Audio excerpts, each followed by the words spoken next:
Welcome to this week's episode of Biz Success in 15, where top experts share hot tips and strategies that you can implement in as little as 15 minutes to build your dream business. And now here's your host, the Visibility Wiz, Cindy J.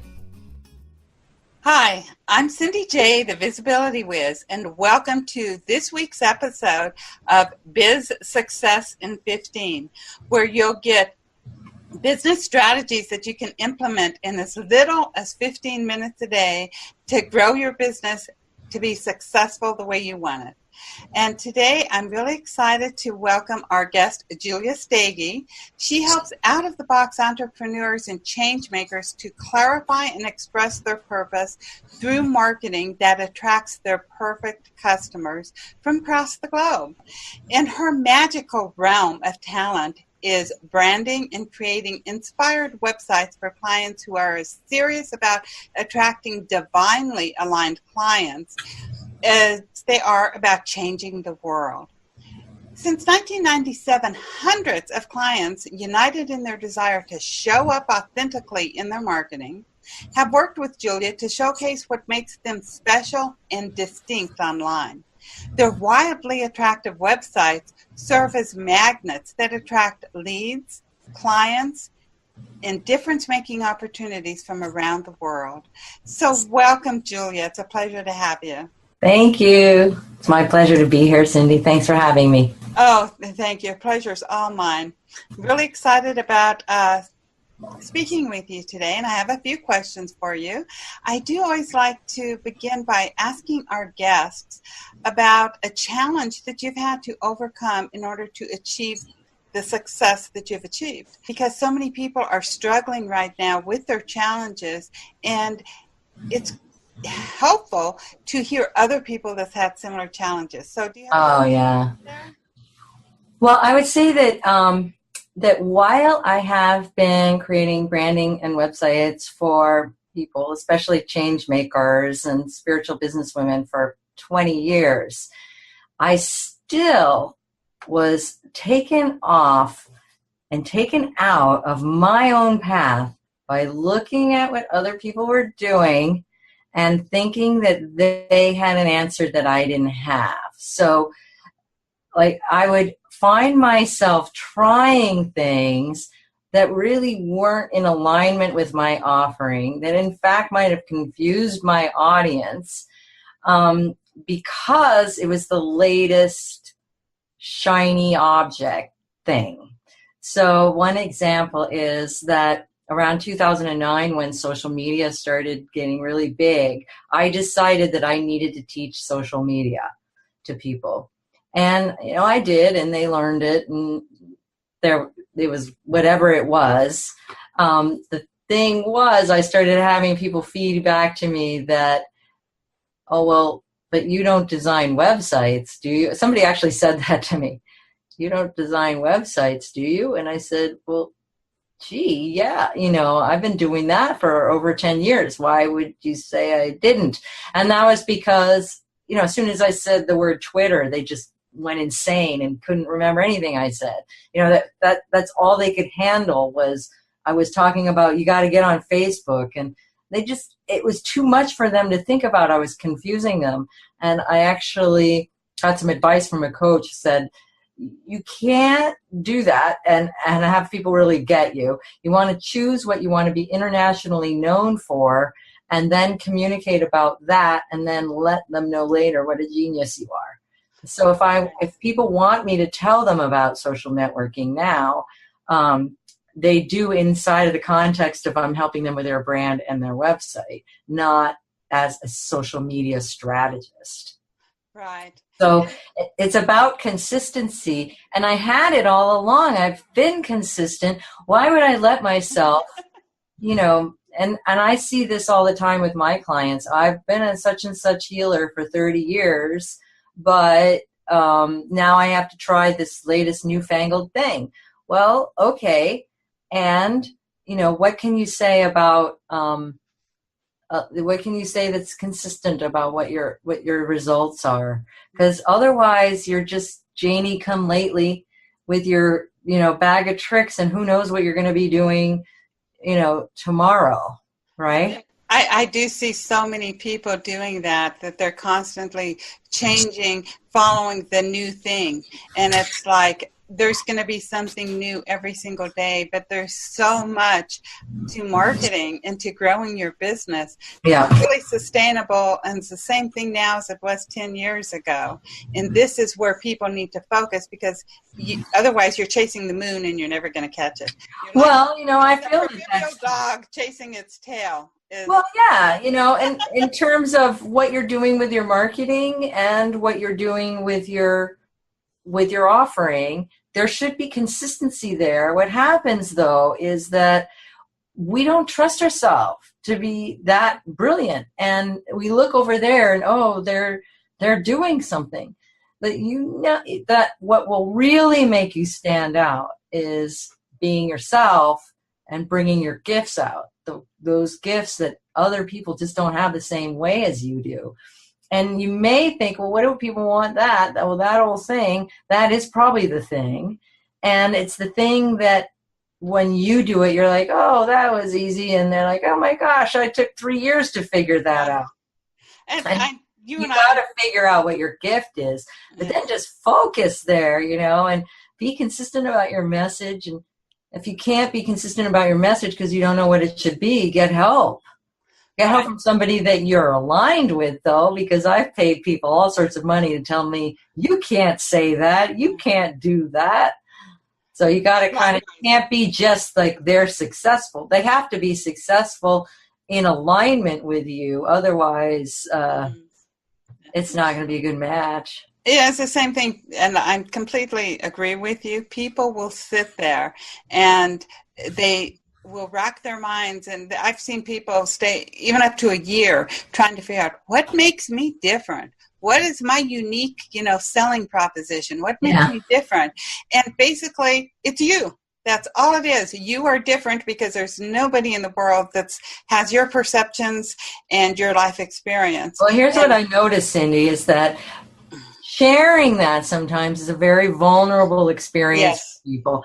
And so we have to let your peeps know that it's going to hurt a little bit, to be yourself like that. Because if you've ever been teased or publicly humiliated or in a past life murdered, for sharing herbs or something, which many of my clients have that experience, they say. Or they have that feeling that they've been executed, or they relate really deeply with anyone that was just assassinated or something. Right. They feel like, oh, that's too vulnerable to go out there and say, I really want to change the way things are done, and this is the way they should be done. Or just really my way is different enough. As how often that's really my message for people. Right. Yes. And it's in fact, it's the only thing, and now we're online. So with just even something like this, this recording, we could get out to, let's say thousands of people, let's say hundreds, look at it, even if we're being conservative, hundreds of people, and you're communicating your message, those people that are attracted to you are going to follow up with you. Exactly. And so you don't have to attract everyone now. It's much easier than going downtown to a networking event and trying to find people. My husband and I recently watched the history of cars in America or something. It's very interesting how automobiles had so much to do with our growth and change.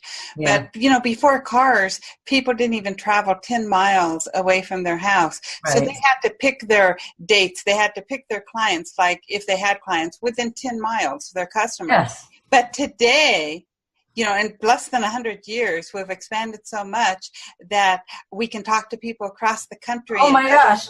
Today alone, I had a client in Berlin, a client in the UK. Yeah. I was speaking with somebody else who's on the East Coast. I don't know where you are exactly, but I'm in California also. I'm in Southern California. You're just down the street. Yes.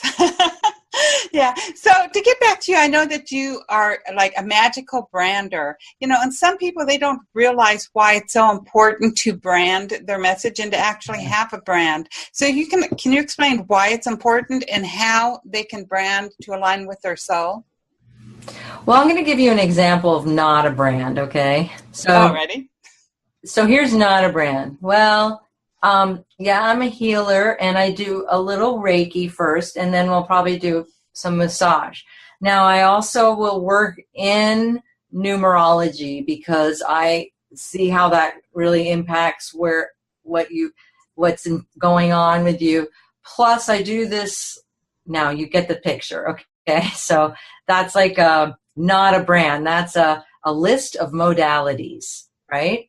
And probably alienating, or even if you're talking into a crowd of people that do all that stuff, it's still boring. So, right.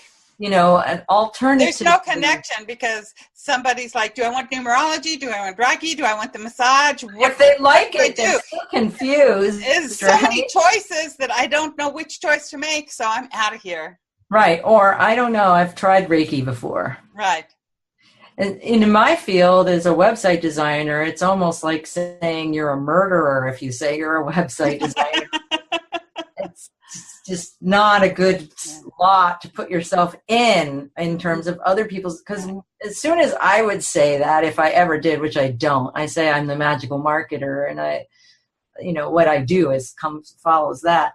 But if I were to just stand up and say I'm a website designer, what happens is they think about their most recent experience with a website designer, right. Quote designer. Oh, those quote designers, that's what I would say. Right. Website design. Oh, yeah, really? Yeah, right. They're probably a programmer. You're not a designer. Exactly. Yeah, there's huge difference between programming and designing. And there I know too is a little bit of your pet peeve, but there's so many gurus out there that'll say, hey, you don't need a website. You can be a success. Now, maybe in 2000 you didn't need a website, but I think today you did in 2000. And you're bringing up my little pet peeve. You are. Yes, I am.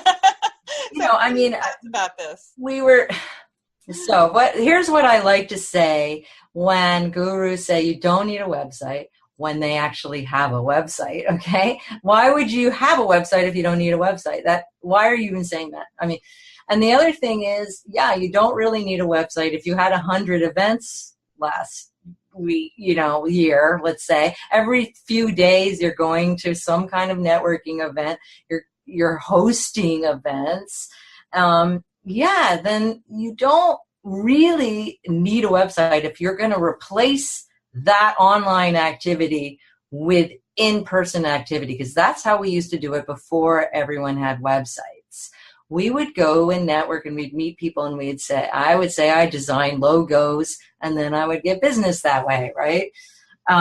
But now, if you want to make a real connection with your potential clients online, you need a website. It can't just be a lead generation thing with like a freebie and just an opt-in, and they don't even know. There's no picture of the picture. They don't have a sense of who you are at all from just a lead generation funnel thing.